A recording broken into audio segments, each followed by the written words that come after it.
closest I ever got to God was that, hey Nick, you're God. You're an aspect of divinity that's looking out at this, a little spy for God, and so enjoy it. I said, well, that's a twist. I've been looking for a God outside me, and here I learned that I'm one of God's apostles in a way. What a surprise! So that's what I learned from psychedelics. That at least that's a hypothesis. So pay attention. Was the message. Pay attention, Nick. You're collecting data for God. Look with God's eyes upon the world. Psychedelics are scary. I mean, they're not for recreation. I think they teach you more about yourself than you might want to know, and more about the options that you have.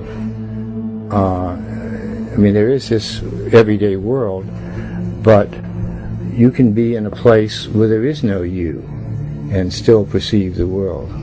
That scared me. Losing my ego was the scariest thing I ever, and I still don't like it when it happens on, say, acid. It teaches you that there's another way of being in the world which doesn't involve Nick.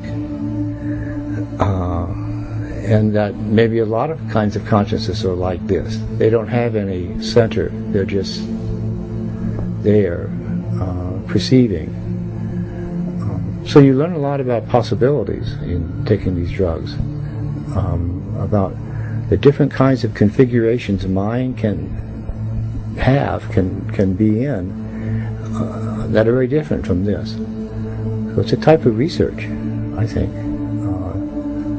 Except it's so scary and so confusing that it's not a type of research that's for everyone.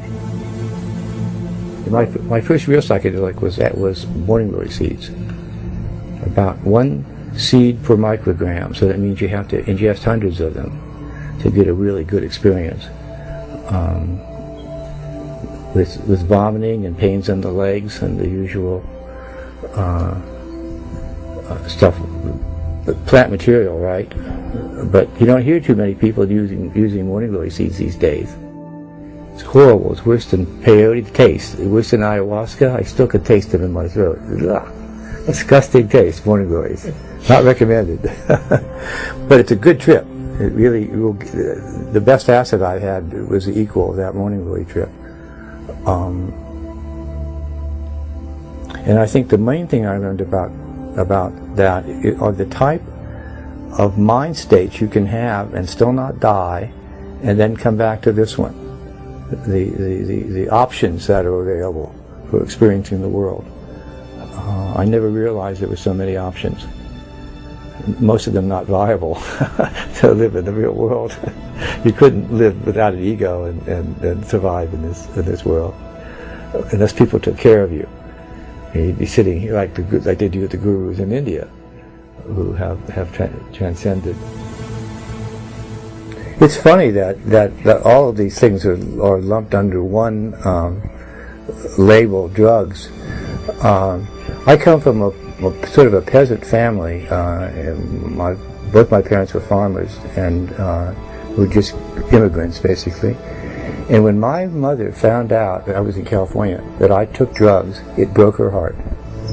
And there was no way that I could explain to her what it was I was doing, because that word drug just had such an impact on her mind that it was about the worst thing her firstborn son could ever do. And it was it was one of the saddest things in my life that I could not explain to Mom what it was I was doing. Mom was a very religious person. She went to Catholic church every day, and I could not find a way to tell her that I was doing the same thing that she was doing. And I still, would not know how to tell Mom, what the difference was between her going to church and me taking entheogens, searching for God through chemicals. You really can't explain it to someone. It has to be experienced. Scientists are pretty arrogant. We don't recognize any boundaries. We think we ought to be able to explore anything. But there are these science fiction cliches like there is some knowledge man should not know. So probably there are probably horrible things like huge devils or places where you shouldn't go. You know, viruses that would kill all life on Earth, or huge, like, things that make the atomic bomb. They're doing terrible things.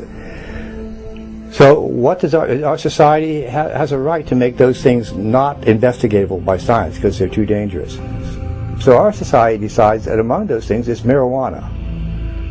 That scientists should not be able to explore marijuana and MDMA and LSD and these certain molecules because there are things men should not know. And I think as a scientist, that's laughable. And as I often like to say, I got my degree in nuclear physics, and I like to say, if they trusted me with plutonium, why not LSD? My God.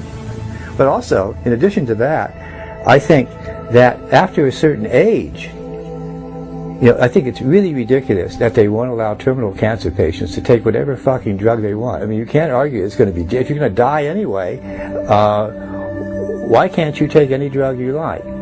And the extension of that is, once you pass a certain age, I don't know quite what that age should be, you should be able to do anything you fucking want to your body without being prosecuted. So scientists and old people should have free access to any drugs they want.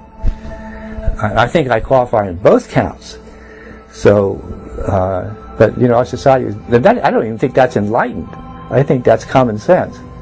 An enlightened society would take a look at these drugs objectively and say which ones can help, promote, and do we want a society based on alcohol and cocaine, or do you want a society based on LSD, MDMA, ayahuasca?